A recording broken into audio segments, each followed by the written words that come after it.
Welcome everybody again. I'm Michele Giordani. I'm one of the founders of Jellyfy. And with me, I have today the pleasure to have Aldo Castro and Simone Bonali that are going to comment on the smarter working topic. This is a series of webinars and an initiative that we have started off, and this is the fourth installment. And so we're going to cover a little bit of that and then get more into the deep dive of the smart working topic. So just to quickly catch up with the other speakers, I would like Simone and Aldo to present themselves and give a little bit of background of where they come from. Then I have a couple of words afterwards about Jellyfy, just to give a little bit more context on us. So Aldo, if you want to start off. Yeah, hi everybody. Thanks for joining us. My name is Aldo Castro. I'm the CTO of SkyTile. We are a startup providing solutions in the areas of authentication, electronic signatures, and in general electronic transactions, but we'll see more about that later, so I won't bore you too much now. And Simone?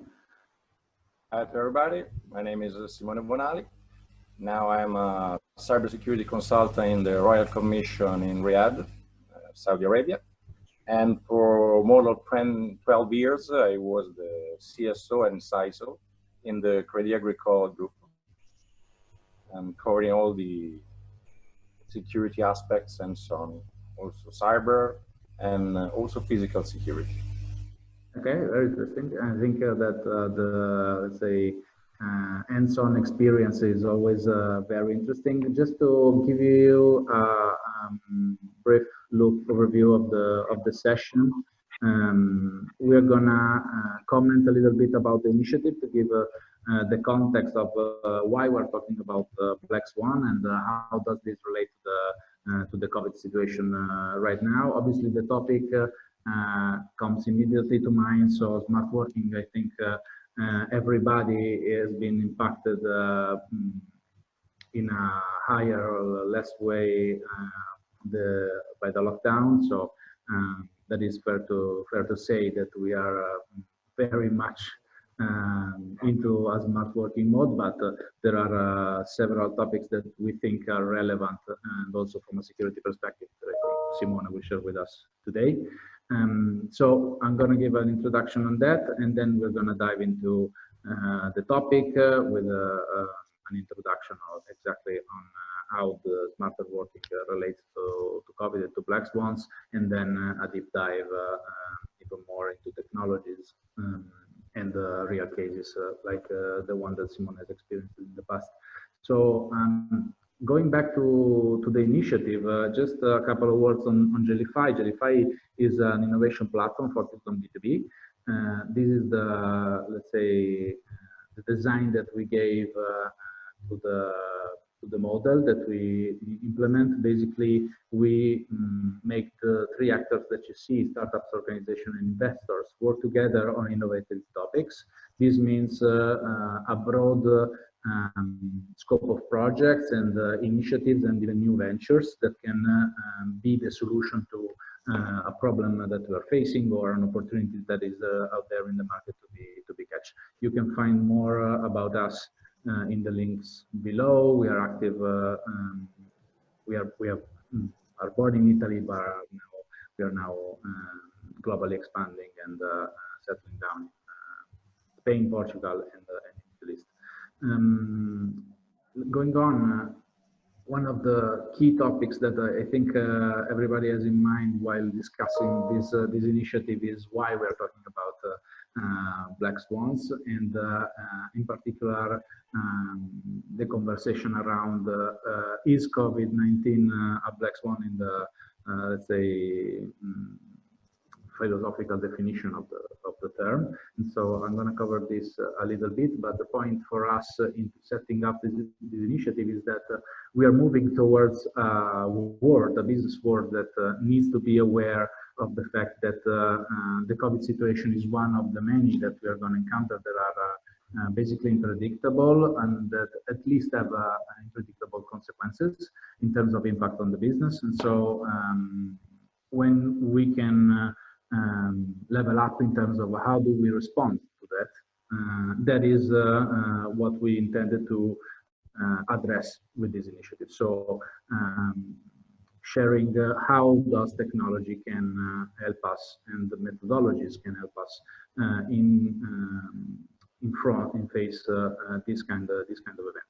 This moves from a theory that is the black swan theory that I don't know if you're if you know the topic, but it has been designed by Nassim Taleb, and that basically define black swan events, so events that are a surprise to the observer, that have a very large and major impact on the company, in our case, obviously in the business world, but obviously on society altogether. And the third point, and this is something that affects everybody, that in insights can be explained as something that we would have been able to predict. There are many examples of this throughout history, and one point of the black swan theory is that it is so effective in explaining changes in the economic environment that I think there are many events, even on a smaller scale, so not COVID-like events, that have tremendous impact on the business and have consequences in the long term, enacting dynamics that then stay on for even decades. So that is a very important thing to have in mind. And the way that one can face black swans is basically being aware of the fact that the event that is a black swan is a surprise by definition. Otherwise, it is not a black swan. So there is no actual plan for a specific event. What we can do is to try to face it in the way that you can see on the left. So being more robust and more resilient, that is the traditional way to go.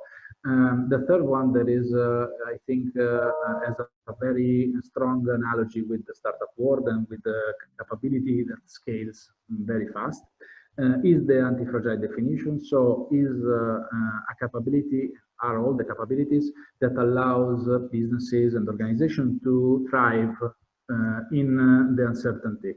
To thrive facing complexity, to thrive facing chaos.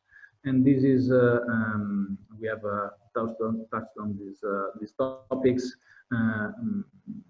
very much through, as we are more entrepreneurial and as we are more digitized and so on, because these kind of technologies can enable optionality. So basically, you can act faster and react to the new situation in a way that is adaptive as soon as the event unfolds in terms of consequences. So that is the, let's say, the background of the Black Swan initiative name, and also why we are not talking specifically about COVID, even if we are gonna touch base, obviously, from a specific point of view on that. Going on, we wanted to share, let's say, a video that summarizes what is the vision behind this. So I'll let this go and then catch up with you in a minute.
so out of this vision, we built a framework to try to address the topics that we have then shaped into this series. Yeah, here it is. The framework is basically defining everything that we think is heavily impacted in the way in which we can face each area of the company when thinking about how to be more anti-fragile and how to react to black swans. So in today's session, we are tapping on what we have defined the ecosystem point. And obviously there are other topics that are touched by the smarter working area, but because when we are extending the scope of our processes and we look also to our customers, so how do we enable our customers to be engaged, or our suppliers, and how do we interact with them, how do we manage the relationship with them. Obviously, this is one of the key topics of how do we maintain the processes that were working so far, and how do we adapt to the new situation, designing the process. So this is, let's say, from a very high level perspective, what Aldo and Simone are gonna talk about, but I'll leave to them now to discuss the topic. And Aldo, I think you're the first to start. I am. Thank you. Yeah, so thank you, Michele. So, as Michele said, we're going to try and have a look at some of the topics here. Of course, will be familiar to everybody, as you will be impacted by it in some of these ways. And as Michele correctly said, we're going to look at how smarter working rather than smart working. You'll see what I mean by that in a second. So it's not just working by home, but we will see how, yes, businesses will have to or have had to adapt in these kind of situations to, well, basically to continue to conduct business. So here are some examples. I mean, they're not, of course, they're not difficult to guess. As I said, we're all impacted by this. Of course, we see it from our perspective. So at point number A, we started off immediately with you know, paper. So a lot of businesses in a lot of countries are still tied a lot to paper-based processes.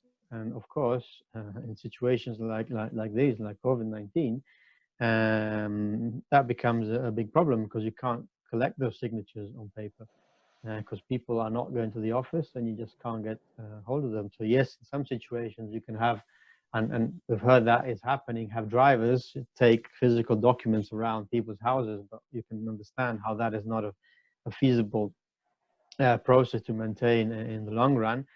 And of course, this is internally, but also customer facing as well. So we see both aspects.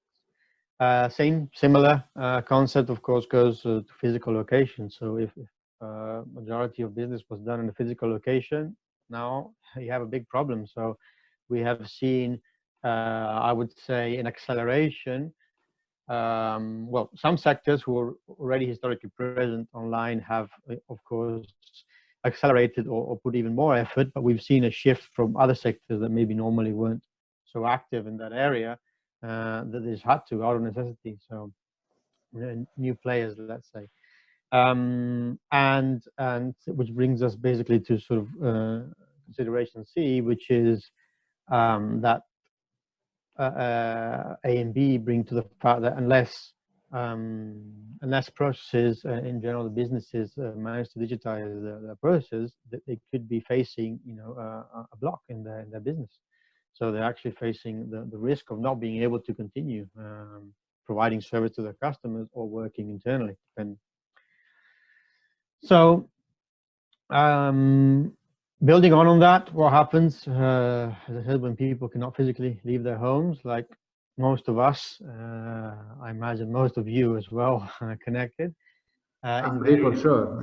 Yeah, in various degrees or forms, but we said before, so paper documents can't be signed, or it's difficult. If we're talking about new relationships, which in the second bullet, okay, of course, it applies a lot more to, let's say, sort of retail and new customers, but it would be the same if you're onboarding a new supplier or if you're working with a business. You know, if you can't meet them face to face, how do you handle that first interaction without ever physically, you know, seeing them? Which brings us to trust. So of course, working online. Now here we have an example in which we have a video connection. Sometimes that can be used, sometimes it can't, but we need to trust that the person who we're having a digital relationship is actually who they say they are. Well, this is a demonstration of the last bullet, but not just this situation. I mean, everybody has seen that the video, I call them video-based platforms, have just, the use of them has just exploded. I mean, I don't know you, but I've spent most of my time now in video conversations and video chats. Unfortunately, so it is to me. Yeah. We had to replace other means of contact. So where does this leave businesses and what's been happening? And we see it from our point of view, going back to what we've just talked about, digital processes are a main enabler to allow businesses to continue to work. As we said, both to provide their services to customers, but also internally for the internal processes. Various studies have still, I mean, it's still early for hard data, but looking around various articles around the world, the specific is I found reading from the World Economic Forum saying that that governments and businesses in general that had strong digital infrastructure and had already adopted some case regulations, in some case more from an infrastructure point of view, e-signatures and e-transactions are dealing better with this kind of disruption because they already had it previously, and so they managed to continue their process. I mean, basically no company is 100% digital yet, but those who had a strong footprint in that area have really been the ones that managed to keep business alive and are doing better in this situation. Yeah. So, Aldo, touching base on that I think is a perfect example about the fragility, because we are saying basically that maybe you have managed so far 1% of your transaction in a digital way, but if you have done it properly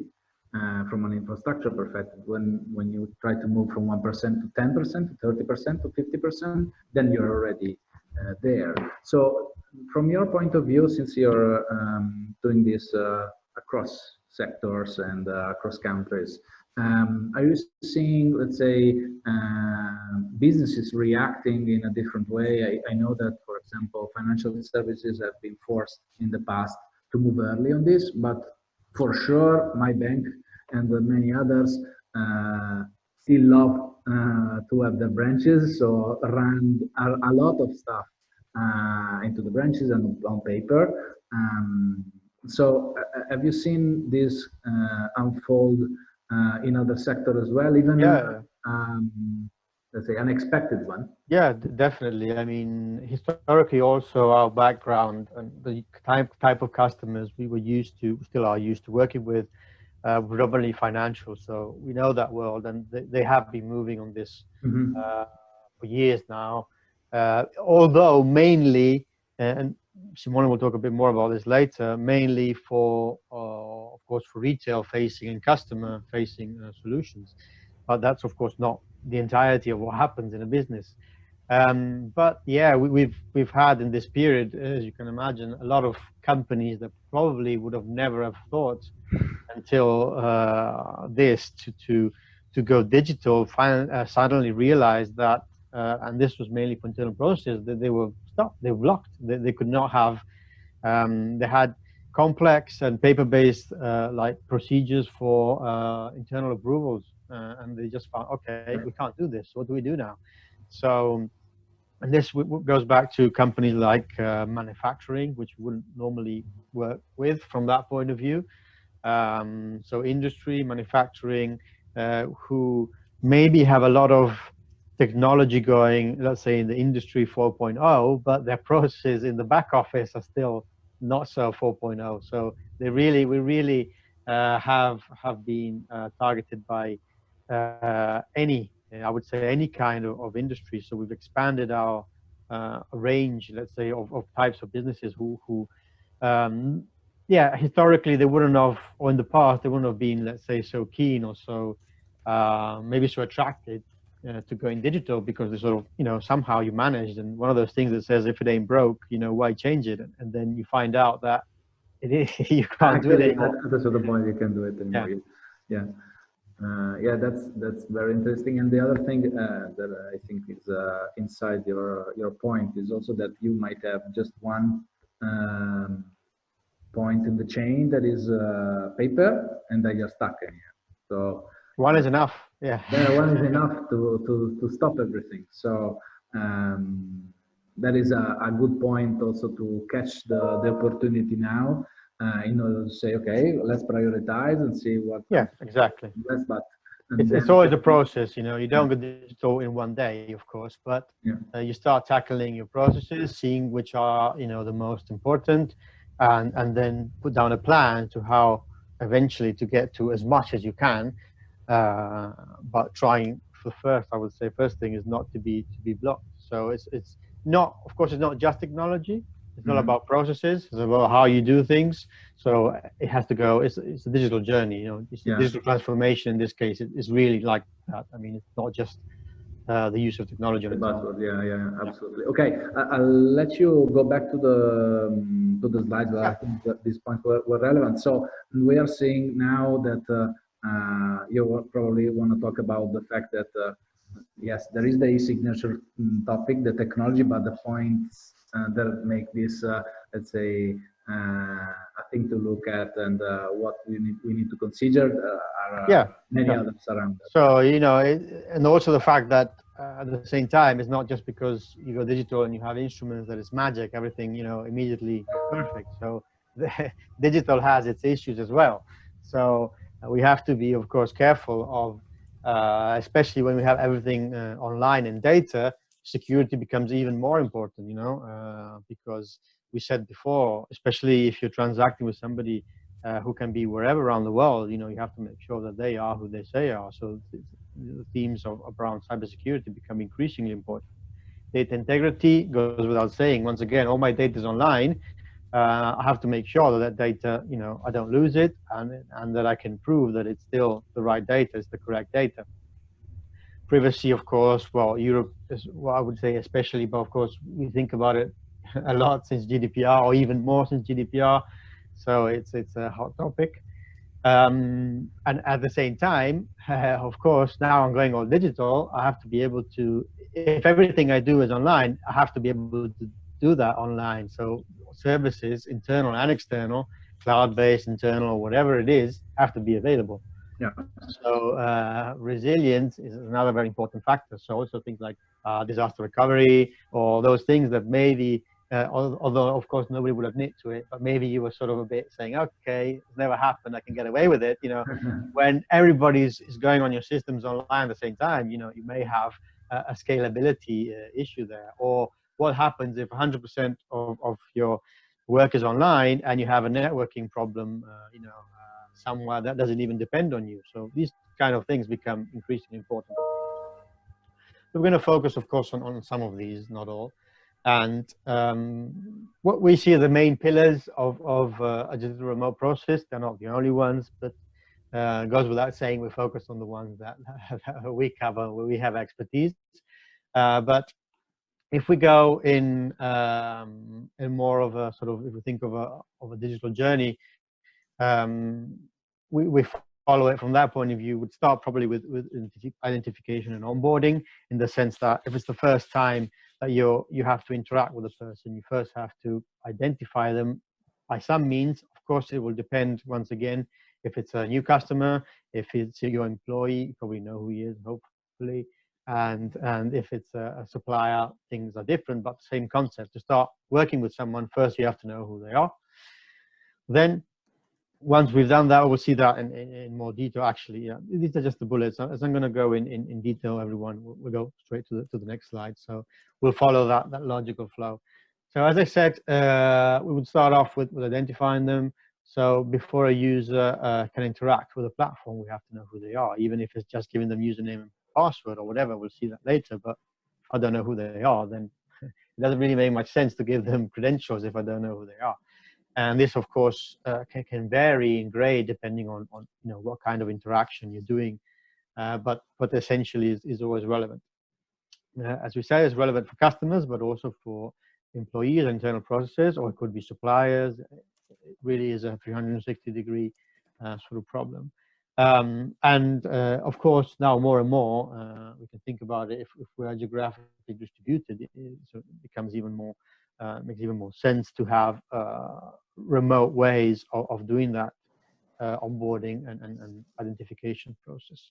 Now, once we've done that, we need to make sure that every time that user accesses a system or whatever, we actually know that that's the person who they say they are. So authentication, well, has always been, but it's becoming more and more important. Once again, financial world obviously has moved a bit earlier on this. PSD2 for you guys who know a bit of the financial world will know what I'm talking about, strong customer authentication. But that's definitely, especially in cases like these, that's not the only place that we'll have to pay more attention on this. Interacting so much with people remotely and without physically having contact with them, we have to make sure that that's who they are. So most of the time, user and password-based systems probably won't be enough, or we'll slowly start to have, we need to have more and more security around that. There's various articles going around on how phishing attacks have gone up, and in general, cyber attacks, of course, have gone up because people are moving online. So it's a sort of a circle. So we have to always be a step ahead. That's the theory behind cybersecurity. You're never going to be 100% safe. What you're trying to do is always being a step ahead, or making sure that there's somebody more behind. That's the other way of looking at it.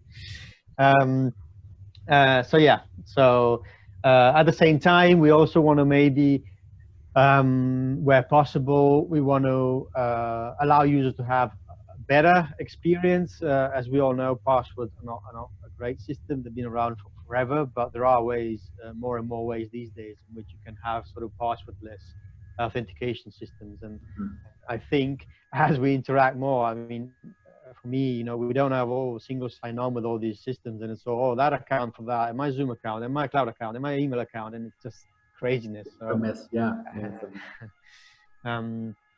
And a step slightly separate, but not so different, but it's maybe logically a bit different, what we call authorization, which is, yes, okay, I know who you are, but then you want to actually authorize something. So you have the authority to authorize, I don't know, a payment rather than investment, rather than signing a document.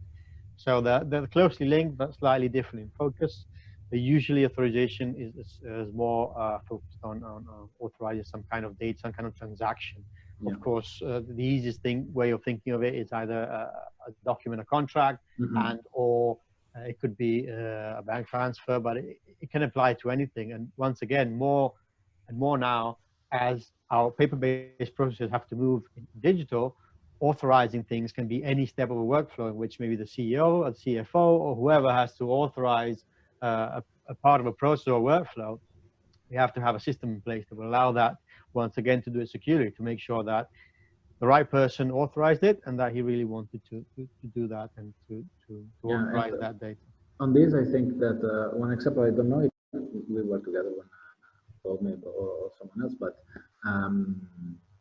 I think that struck me on this is actually in the large infrastructure world, where you have very large projects and a lot of phases, a lot of suppliers, and a lot of stakeholders. A lot of stakeholders.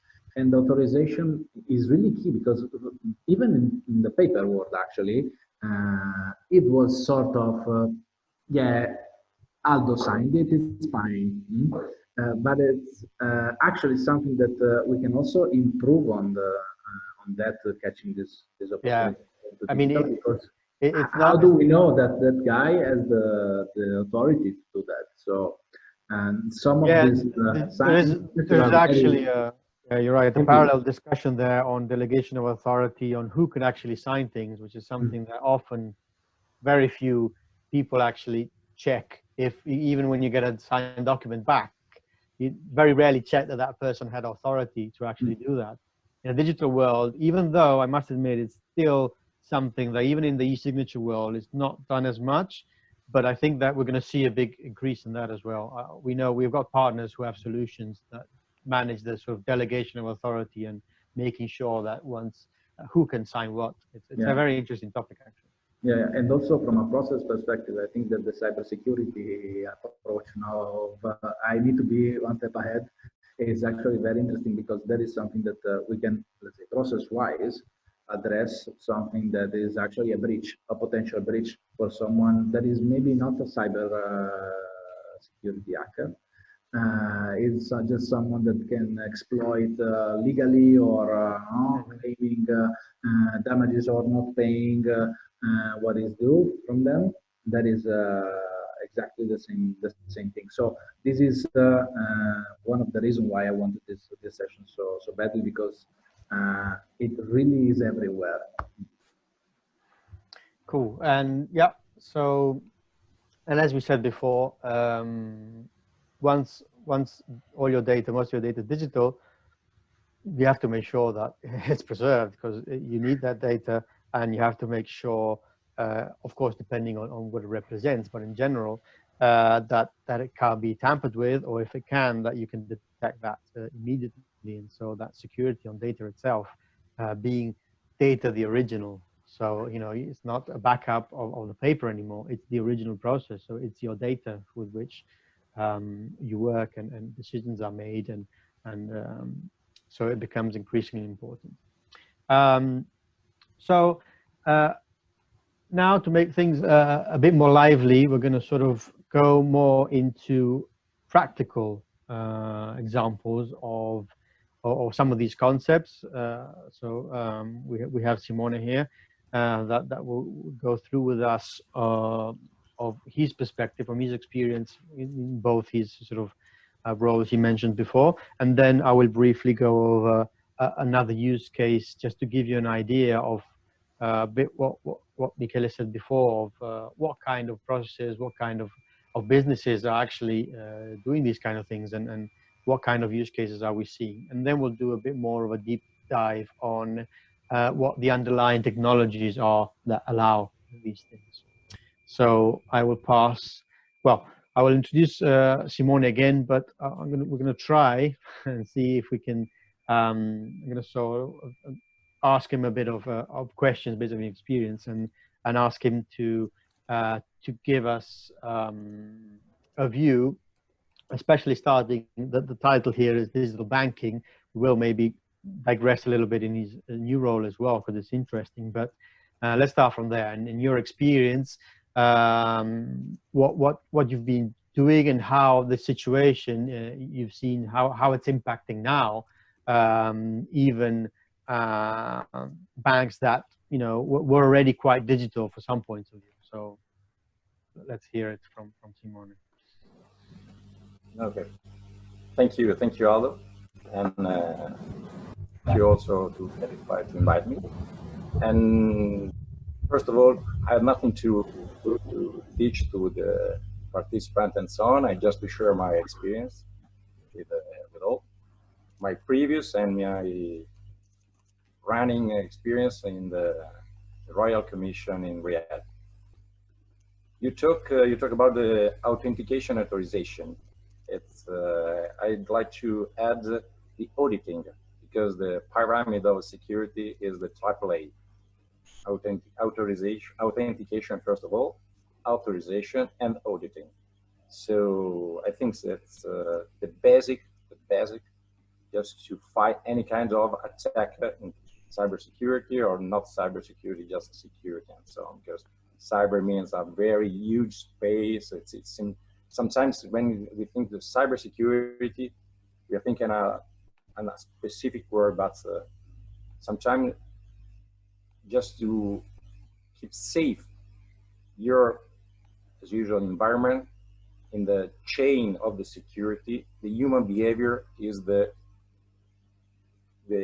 basics. So the awareness of the human behavior should be the basic to improve your security. Then, as you said, we can use the technology to improve the services, the quality, the speed, and so on. I just make some notes regarding your previous speech. Business survivor, I'm absolutely agree, because due to coronavirus, all the banks have to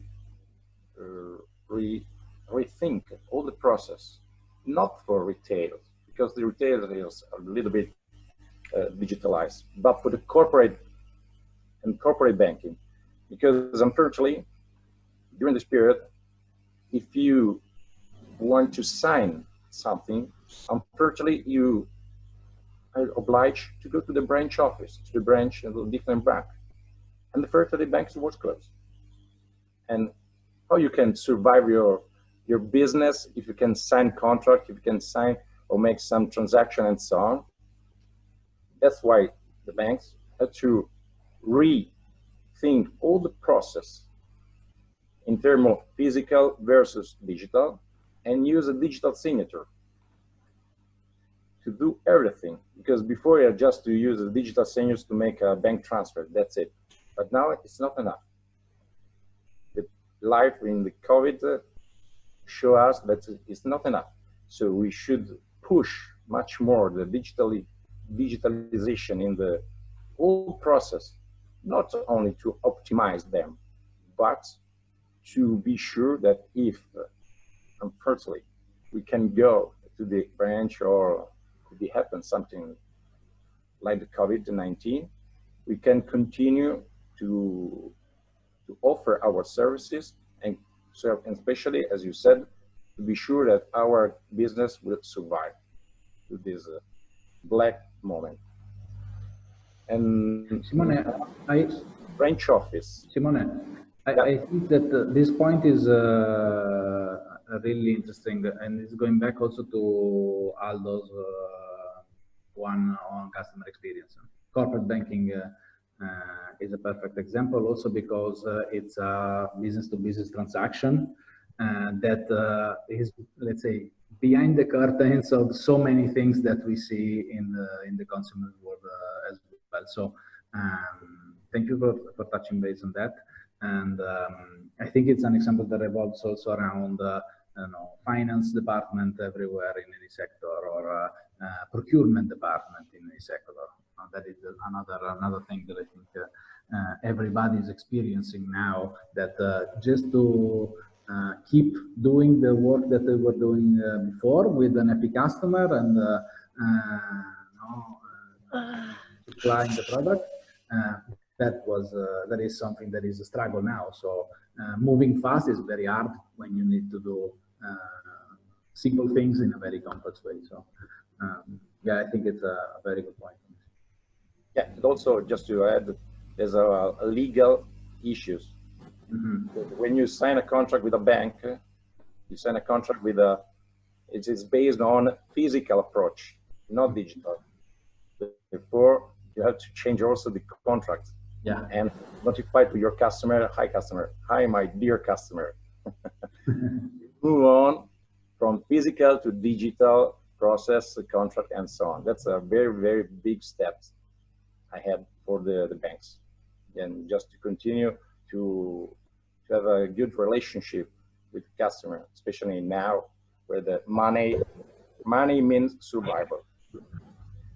And about the branch office, I personal idea, and I'm a supporter, that's now the branch office, unfortunately, the bank branch office, unfortunately now is too much dedicated to the back office activities, I mean the standard activities.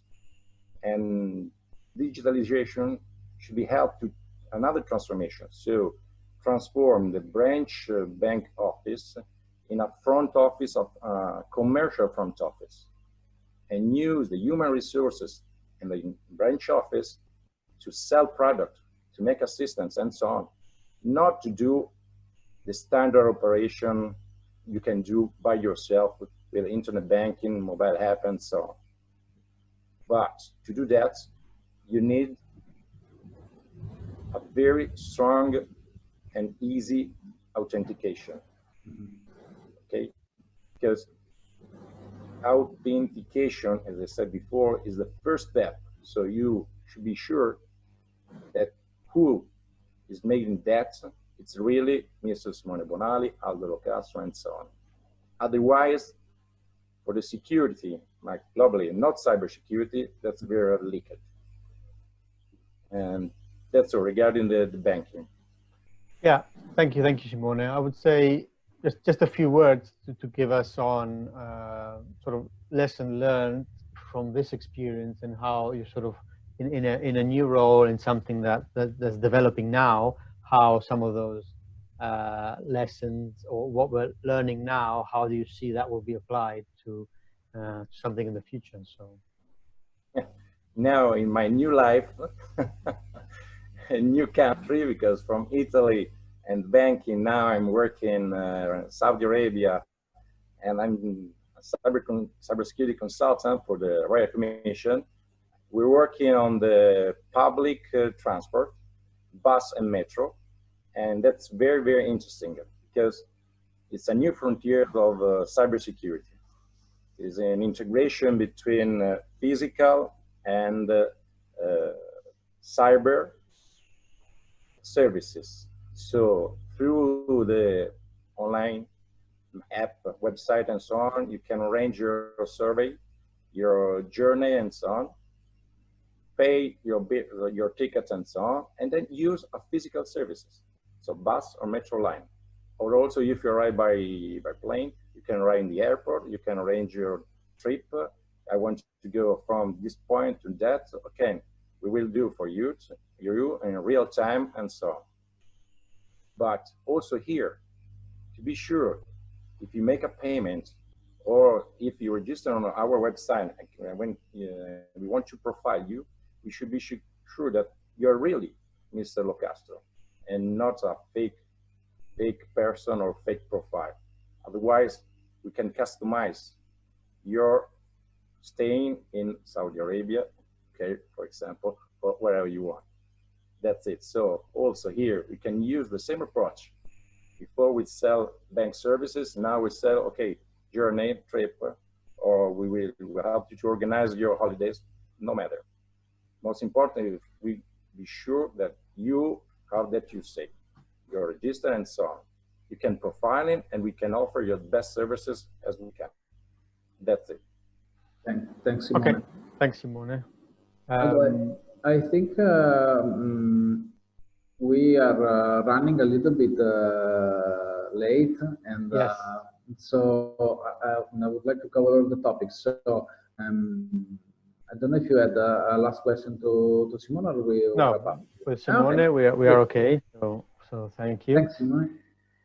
And we'll just move on. I will accelerate a bit to leave time for questions. So the next thing I was going to talk about is another use case, and also I will take that opportunity to answer one of the questions I've seen on the Q&A.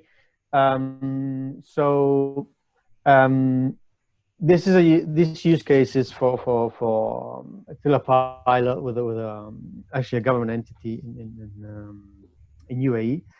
So this goes into answering one of those questions in which what type of companies can leverage and in what way sort of these solutions, what's the strategy there. So although it may seem sort of banal, but I would say that anybody can benefit at some point, but obviously it depends a lot on how your organization is and what your processes are. Usually in this example, there was a lot of paper going around, as we mentioned earlier, for this case, we're looking at budget variation requests or government entities account opening, which sometimes are needed for special budgets, are needed for big events or lots of reasons. And today these processes are basically semi-manual and lots of paper going around, and And it's a great example of how in this situation, some of these things would be stopped, would be delayed, and nothing would happen for months. And so here is a real sort of digital transformation journey of very complex processes. And as you can see here, these are two. Imagine how many processes are in a company or in a government entity, and that they have to deal with. So there's a massive amount of work to be done. But at the same time, what we always suggest is start somewhere. If you tackle everything at once, you'll never start. Yeah. So start from, let's say, the biggest pain points. Usually that works. So where your biggest pain points are and your biggest blockers, and then you work your way up into the rest. So this is government, but multinationals, multinationals often, in my experience, although we found out that's not totally true, had to somehow already handle the fact that they are in a lot of geographical spaces, different spaces, and so they usually have some kind of process in place, although we've seen a lot of scanning and emailing. So I suppose that's a start of a digital process, but we can all see how, you know, that can be definitely improved. By having a more structured, I would say, way of doing things, rather than scanning a piece of paper, signing it, rescanning it, sending it back.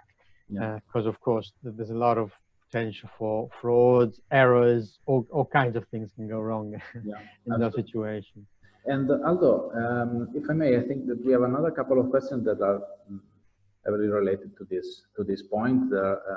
Revolves around how hard is it to let's say, to set up this kind of processes, because for example, we have a question regarding procure to pay, so procurement as a function, how hard it is to get that fully digitized. And the same thing, let's say a slightly different angle, is around are small and mid-sized enterprises ready, considering also the cost and the bearing of the projects, to implement something like this. And I think that on this point, probably the architectural answer is useful, no? Because as you were saying, it is very modular, the approach, but it's obviously something that you need to find in the technology as well. So if you can touch base on that. Yeah, I think that as I mentioned earlier, digitizing processes is not just, oh, I get one piece of technology and everything is done. So unfortunately, I would say that it's not that easy in most cases, but you can have compromises and you can start somehow. So for example, we've had customers who said, I need to start tomorrow. What do you mean tomorrow? Yeah, tomorrow. I'm blocked. I need to get documents out and signed. And so you say, okay. And so we have a tool which is sort of more manual, in which you can upload the document that you created however you want, with Word or whatever, send it out via email to customers, suppliers, to whoever, and they digitally sign it and you get it back. So it's a mini workflow, but tomorrow you can start. You don't have to change your initial processes. You don't have to go through a whole digital transformation journey. So it can be approached gradually. Of course, is it a sustainable long-end solution? No, but it will allow you tomorrow to get that done. And then in the meanwhile, with your team, your IT and everybody, you start looking into, okay, now I integrated in my ERP, now I integrated in my whatever, CRM, both, whatever you want. So I think that's an important way of looking at things. So as I say, it's not just technology, and especially for us, we've got normally the building blocks that we give our customers to be able to enable them to embed these in larger solutions. A lot of companies, especially big ones, will already have workflow systems, already have most software. So you don't want to sell them a whole new thing just to take care of that. You want to be able to add that functionality within their processes. Or if you don't have anything, start small and grow. So that's the way we're approaching it, also from a speed point of view, and also from a sort of question about costs. I mean, signatures in themselves and strong authentication, these kind of mechanisms are, well, most of them are volume based, but in themselves are not, particularly expensive per unit. So if you need to get something out of the way and quickly, it's not going to be a massive investment. Of course, then if you have millions and millions and millions and millions of transactions, you know, but also you have to think of what you're saving with all the paper. So it's a trade-off. Yeah. Yeah, absolutely. I'd like to respond to the question, just my experience. The really challenge is not a technical challenge or a cost. The really challenge for the IT security or IT staff is just to think as your customer. So for the procurement, they are used to do the steps, okay? And they don't want to change because it's, so you have to do that for them. So you rethink the process and study and optimize, and then use the technology to improve the performance and improve the security. And the really challenge is to create a business case, keep in mind all the costs, clear or not clear, or shadow, in each procurement process, and use the digital signature to create a synergy in your company. Could be use the signature for the procurement, for the approval steps, to sign whatever you want. That's the real challenge. And I'm quite sure, because I did it, if you do this business case, you can demonstrate that an investment in a digital signature, as I did, as I said, it's very, very interesting and can give just to fight the standard when you say, okay, the security is a cost. No. In this case, the security is an opportunity. Yeah, that's real. And I show you with my business case, which would demonstrate that if now we spend this money, and in the future we're saving, we have a lot of saving, and optimize the process, reduce the risk, and can open a new kind of services, for example, from remote instead of on site. Yeah. I think that's a very good point. Thanks, Simone, because what Aldo mentioned around the fact that this is a kind of technology that scale a lot via volume. So I think every segment can address it. But the point on the savings is really relevant. Obviously, it is shadowy. It's a certain in a certain measure, yeah, and there must be a degree of let's say awareness of the process and how much time we're wasting in managing all this stuff on paper, or let's say synchronously, because the other point is also that being asynchronous, like WhatsApp, is pushing a lot of efficiency into everything for us, but many processes into companies are remaining, let's say, step by step, very old style in a way. Okay, let's go on. I think we have a few more minutes, although probably a couple of slides. That's what we can do. Maybe the the most important one, and then I would like to cover the answer that we didn't address during this conversation. I hope maybe one or two we have left. Okay. Yeah. Yeah, I will go to the main slides. So I will actually skip this.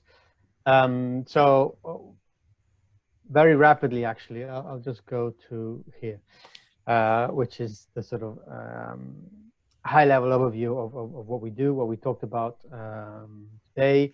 I'm not gonna, as we're short on time, try to explain what a blockchain is. So if somebody doesn't know, they can reach out, and I'll be happy to do that in a dedicated session. Yeah. But for us, it's underlying, and you see it from the picture. Underlying is the right word. Underlying technology that we leverage to improve security, resilience of data in our verticals. So we've got the three main ones that we work on: identity, authentication, authorization. We've been talking about it up to now, and we see in the same way digital processes, or these tools enable digital processes.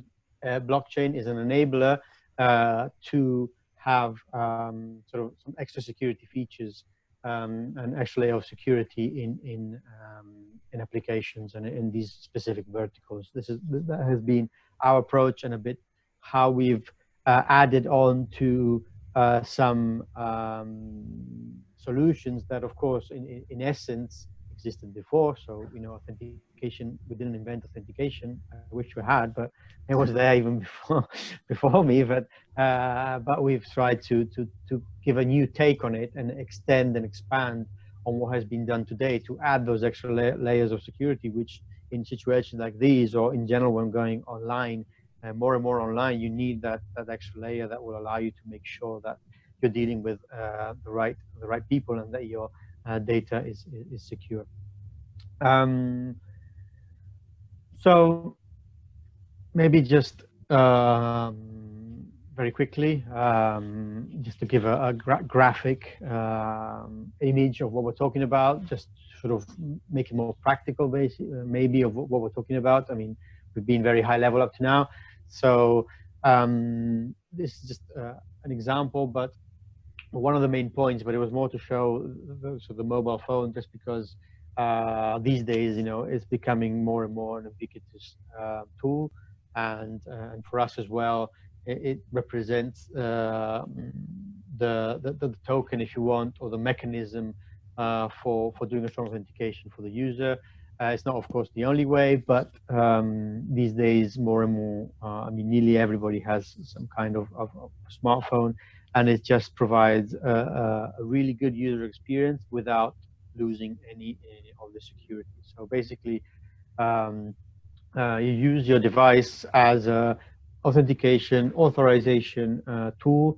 So classic example is when you're logging into a website, you get the push notification, say, you really want to do this, you know, make sure, so you have extra validation for logins, for authorizing, as we said before, it can be a data transfer, a money transfer, it can be authorization for an investment within your company, to buy or to pay a supplier. It can be anything. Data is data. So it has to be, that's why we created it as a common tool that can be plugged into any existing solution, whether it's a web application, an ERP, a workflow system, or whatever, in the right points to allow you to add that secure extra functionality to authorize transaction and data, and to authenticate users when they log in. So it's I mean, we won't go into the intricacies of cryptography now, of course, but it's basically bringing, I would say, the best of breed in encryption and in security mechanisms, but at the same time in a very sort of easy to integrate and to use way. Because of course, somebody always said, I always remembered that security is sort of a slider, you know. Maximum security usually means bad user experience, you know, because you're asking people for 14 passwords, their fingerprint, and then they have to jump over a fence or whatever. So, and if you put the slider all the way down, of course, you know, probably your child could get into your bank account. So, so you have to find that right balance. But I think that technology has allowed us now to have that, to have a bit of both now. So very good user experiences using apps and devices such as mobile phones, but not sacrificing security at all from that point of view. Yeah, and I think that this is a very interesting point, because it's bringing together, let's say, a design component, you know, using the smartphone as a channel to do this step, and then being able then to integrate this into any application, mobile or desktop. So it makes everything really much quicker. And also, if we are going back to the example you were doing before, so tomorrow being able to do that, that is something obviously that removes a lot of barriers, because everybody has a smartphone nowadays. At least if they don't, then digitization will be very complex, I would say. Yeah, not just for this, in general. And okay, so we are out of time. I think it's been a lovely conversation, Simone and Arlo. Thank you very much. Looking at the Q&A, I think we have a few points that also I invite everybody to take a look to the slides afterwards, because there are many things that Aldo didn't have the chance to address. And if you want to know a little bit more on the how to you leverage these kind of technologies into your process, obviously we are here. And I think we have one question left, that is from Flavio Marquesano, that is asking, so based on what you have walked us through so far, is Black Swan the cause or the effect of the change that inevitably will affect our life for the better, hopefully? So let me try to answer that less technical. Yeah. I'll try to answer that in a less technical way. So what I would say is that basically we are living one of the black swans. So COVID is, my perspective at least, maybe not the Nassim Taleb's one, but in mine it is a black swan that is pushing us, actually, is accelerating the fact that we need to move towards this kind of approach on the smart working and the process digitalization. It's inevitable, and I think and we have touched base on many examples with Simone on corporate banking and with Aldo on an example of many sectors in which this is clearly something that would benefit in the life of everybody.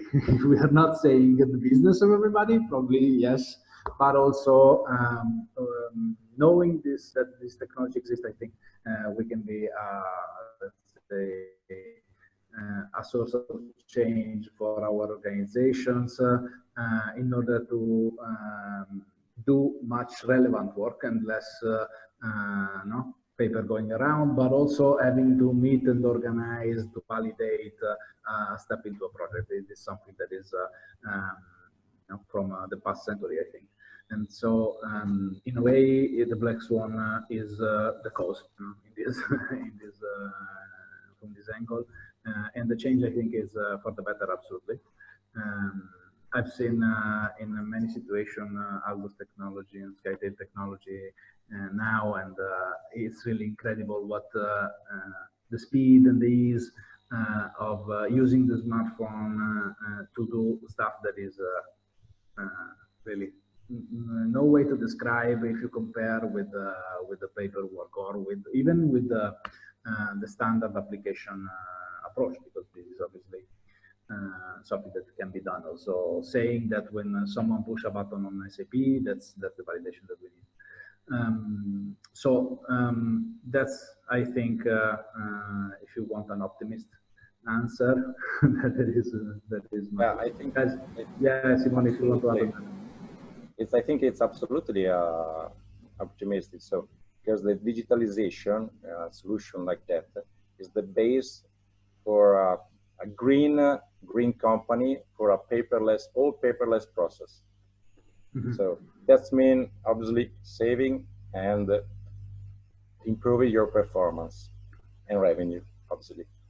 Yeah, obviously in this moment, I think the last point is it's very on everybody's agenda. Okay, so thanks everybody who stayed through the